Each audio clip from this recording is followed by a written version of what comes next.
I've written thousands of meal plans over the years. And honestly, I kind of hate doing it for people because they never work. People never stick to them. And honestly, it's not the person's fault in most cases. What I've actually realized is that the plan is just unrealistic. It doesn't fit into the daily flow of your life. So, if you want to make changes to your nutrition and lifestyle habits, but a meal plan doesn't work, how do you do it? And why doesn't a meal plan work? Don't you just need to try harder? I'm Katie Lovitt, registered dietitian, owner of Nourished and Thrive Nutrition Counseling, and host here on the Nourished and Thriving Show. Thank you so much for joining. And today we're unpacking all of that and more. So let's get going with this.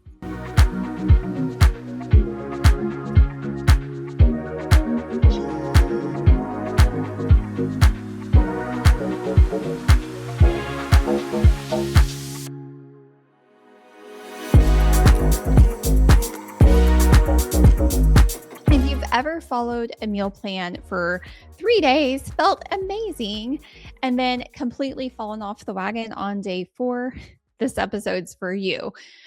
Before we jump into all of the ways that meal plans have done you dirty, as my 11-year-old would say, make sure you're liking this episode. You've subscribed to our channel so you don't miss anything. We really appreciate your support here at the Eclipse Pain and Recovery Network. So, sectioning out your meal plan into a part of your life that exists on its own island is a big part of the problem. And on this island where meal plans exist is a fantasy version of yourself. It's the vacation version of yourself. It's maybe how you dream that you're going to look at this wedding or special event that you're going to go to. It's your ideal self. And we like to tell ourselves that we're going to do all kinds of things. Oh, yeah, I can make that work. I am the worst with creating boundaries and saying no. I get it. It's me too. Like I'm right there with you. But we think, this is what we should do. Instagram and TikTok and social media has shown us these influencers who have the ideal physique that we're after, and this is what they're doing. So, therefore, this is what I should do. But the problem with this little dream fantasy meal plan island is it's not real, right? How many times have you been reminded and then we very quickly forget social media is not real, right? It shows us the highlights, it's a highlight reel. It doesn't take into consideration your tired Wednesday self or your car breaking down on the side of the road and it taking you 2 hours to get home instead of 30 minutes, or you're exhausted after work, or the grocery pickup was out of the key ingredients you needed for these new recipes. And because you're not familiar with them, because they're new, they're on this shiny meal plan you made, you don't know how you can substitute them for different things because you've never made it before. Um, a meal plan that only works whenever life is going perfectly smooth is not actually a good meal plan because life is never perfectly smooth. I was just talking with a patient the other day about this because she's needing to do an elimination diet for a health condition she has. And I really don't do elimination diets for very many different reasons, but this one is one that would be beneficial short term for her. But a lot of our conversation existed around how do you follow this elimination diet in your real life? Because if you're waiting for the perfect opportunity where you're not going to have anything ever interfering with that, you're just going to be in a normal, same routine every single day without any surprises coming up or travel or illness or visits from family. You're never going to get started, or you're going to do it for 3 days and then give up and say, I failed, and I don't want that for any of my clients. And I don't want that for you. So that's the first reason that meal plans fail. You don't fail. It's just that you're creating it for a version of yourself that's not real, that doesn't really exist. Um, Another reason is these meal plans a lot of the time have too much variety. I'm all for a varied diet. In fact, science shows that whenever we eat at least 30 different plant foods in a week, it can include spices and herbs, we're actually more likely to have a robust microbiome, healthy quality of life, and all of that. So variety is important. But whenever you're cooking 3 different meals a day for a week, that's 21 different meals that you're trying to cook. And most of the time they're new and unfamiliar. So not only are you actually having to cook, but you're having to maybe buy ingredients that are new for you.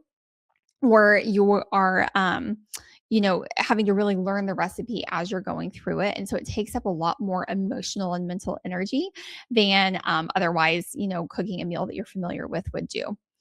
So the reality with that is you get decision fatigue. You're already tired at the end of the day. You've got so many groceries and you can't even like wade through what goes where, and prep overload, right? Like you've just got to meal prep. You've just got to like cut up all of these veggies for the whole week and you've got to find 3 hours to do this and you can do it because I can do it. But that's not really always how it works, right? So if your meal plan requires a new dinner every night or 21 different meals in the week, you already know that it's not going to be long lasting. The third reason is there's not enough convenience. Gone are the days most of the time where, there's a stay-at-home woman who's only cooking, and that's her job. Most people are two-income households or you're single, and you're trying to work a full-time job and manage busy kid activity schedules that has not always existed either, and also prepare healthy meals for yourself.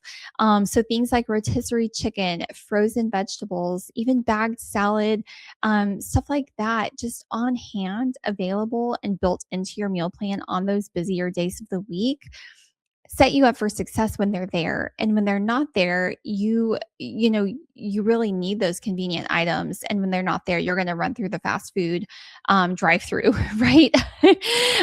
Healthy eating gets really easier when you stop making every meal this Instagram worthy production. And then the last reason that these meal plans fail is that there's no backup plan, right? What happens when a kid gets sick? What happens when a meeting runs late? What happens when you're exhausted? Most meal plans have plan A, and that's it. Successful people have plan B and plan C on hand. So, I don't trust motivation with this stuff. I trust backup plans and I trust a plan B. And I know how I have this freezer stash that is ready to go whenever, the floor falls out from under me type of thing.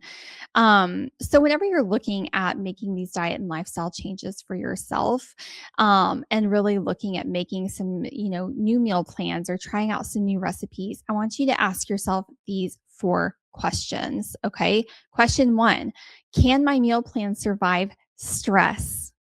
Can my meal plan survive travel or my diet plan survive travel? Can my plan and diet plan survive busy weeks where meetings are running late and your kids have to be at 5 different places at one time? Can my plan survive low energy and fatigue? If it can't handle all of these things, it's probably too complicated and not sustainable.